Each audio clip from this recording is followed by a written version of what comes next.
matter where you go, there you are. Or rather, what she said was, you always take yourself with you. No matter how far you travelled, wherever you went, there you were.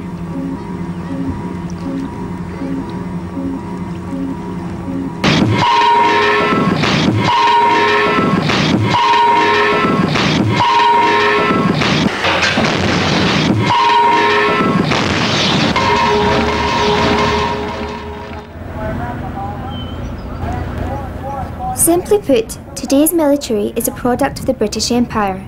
Before then, troops were taken on by the Crown as and when they were needed. In between times, a few permanent soldiers were kept on, mainly to guard the monarchy. But as the Empire expanded, there was a need for a sizable standing army and navy. Until the mid-19th century, unruly hordes of followers accompanied these troops everywhere. This included wives, children, prostitutes, cooks and washerwomen.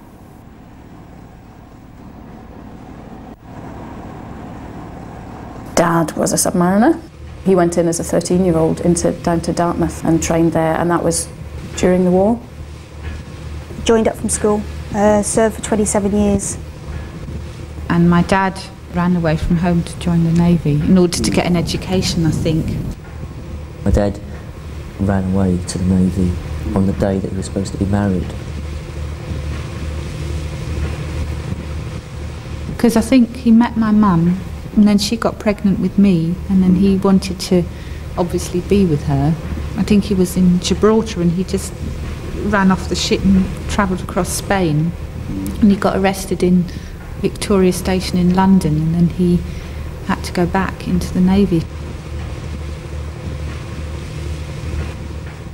I think he was really there because he didn't really know what to do. I think it was just a way of escaping home and seeing the world and getting an education. But I don't think he realised what kind of discipline or the kind of thing that would be expected of him. Everyone has to learn how to get that discipline and make themselves do things that they hate doing. But in order to become an adult, I mean, Dad actually is a very gentle guy. He's quite kind of sensitive, and I mean, he's not been a harsh or violent man. But there's a sense in which once you've bought into that whole naval thing of accepting authority and knowing that you've got to do what you like, what you've been told, whether you like it or not, because it's for the greater good. As long as you believe it's for the greater good, then you bring that back to the family, thinking it's for the greater good, both of the individual but also the family unit. I would say my parents' life was common business somehow. Everyone knew everybody else's business. And I remember the couples that used to fight and argue and shout in the middle of the night, and there was ambulances being called. Remember that? I am Captain Dick Lake.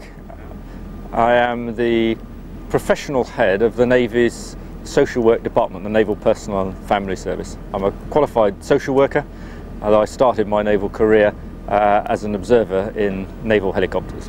The expression married to the service and the underlying belief that actually the ship and the Navy came before wife and children was very prevalent up until relatively recently.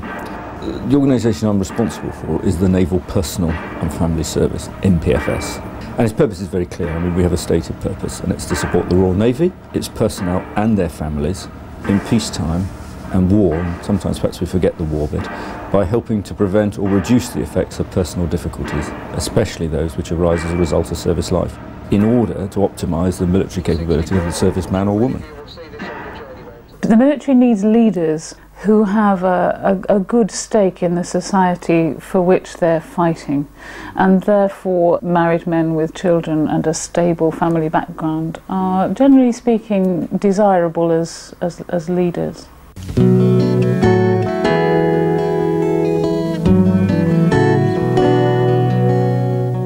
We were a Navy family. The forces provided the married quarters, schools and NAFI, and on public holidays and Sunday afternoons, the mess. These elements provided the constants. We travelled light. This allowed for easy posting at the drop of a draft notice on our forces issued doormat. I mean, I've loved moving around, really. But then there are bits of me, the sort of insecure bits, I think, that feel like if that hadn't happened, if we'd lived in one place, would I feel more rooted, like some other people that I look at and think, oh, well, they're rooted to where they come from. You move around and you move around and that's how you live. My father had been in for 5 years by the time I was born. By the time he left, I'd been to 8 schools and moved 10 times. Out of a family of 6, including my mother and father, none of us came from the same place. I was always a new girl, always. I went to 18 schools and I was always a new girl, and I got so fed up of it.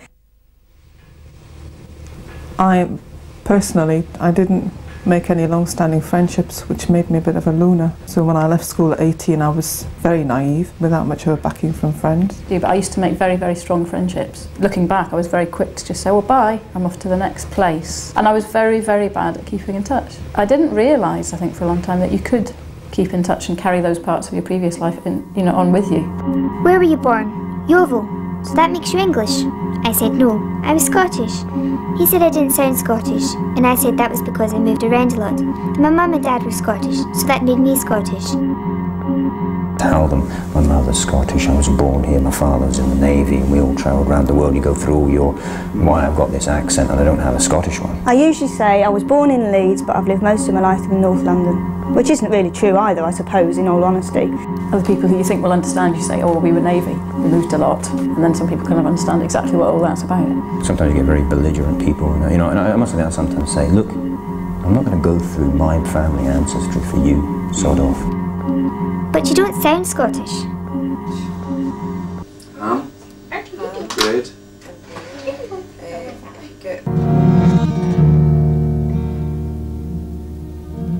Although the Navy was responsible for disrupting my schooling, putting my father in danger, and giving me no place I could call home, at the same time it did offer me security. The military is a breed apart, of society but not in it. In the 70s, the civilian world seemed to be falling apart.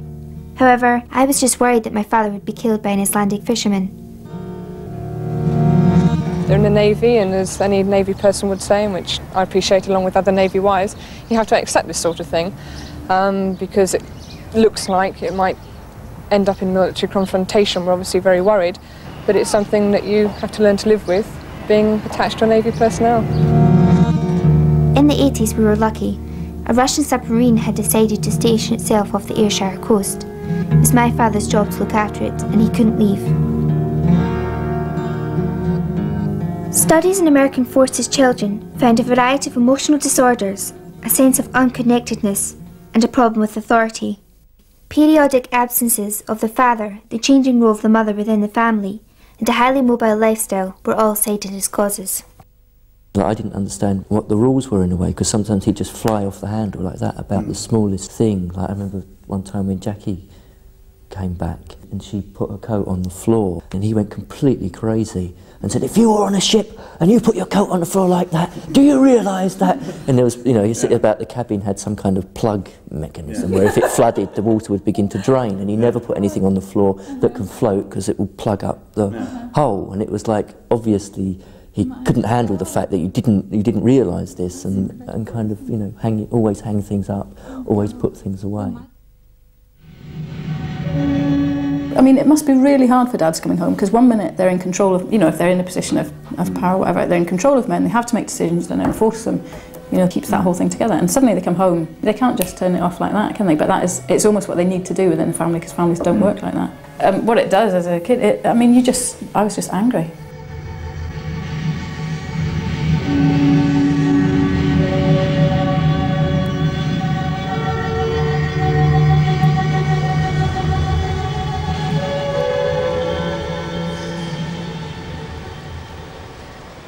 The Navy of today is very different to the Navy I knew.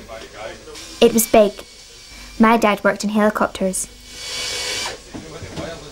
Today's Navy is a lot more compact, less opportunities to be based abroad, less moving about for the families. Sometimes it can be hard to tell the difference between a civilian family and a military one.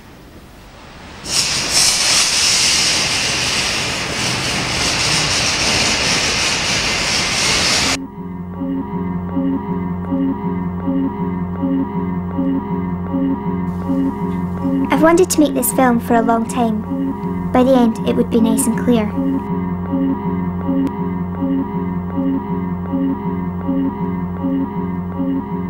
No matter where you go, there you are.